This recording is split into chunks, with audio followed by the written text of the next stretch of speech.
Welcome back to the shop, everyone.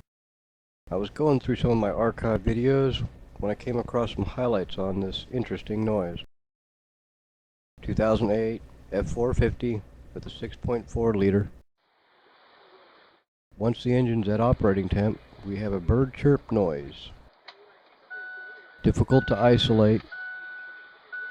Heard it most in the back of the engine, up behind the turbos under the heat shield.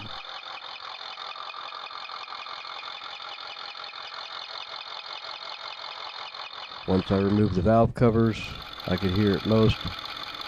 The rear cylinders, both sides.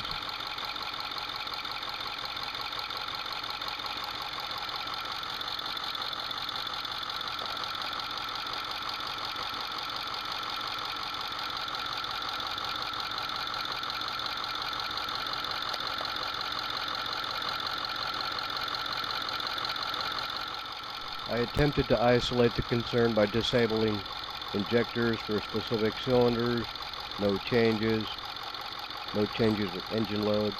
So at this point it was time to take it apart, laid everything out piece by piece, identify any source problems, and here's what I found.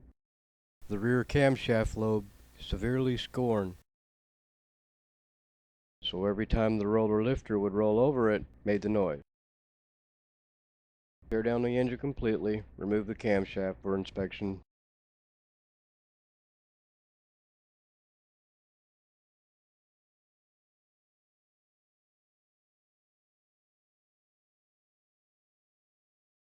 Light etching on the crankshaft.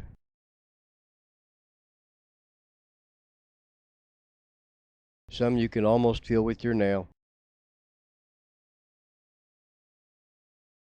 Root cause of the concern, piston cooling jet. Here is a piston cooling jet, what it's supposed to look like. Here's where this one came from. It rolled around, got stuck in the roller lifter of the cam, resulted in damage. Thanks for watching.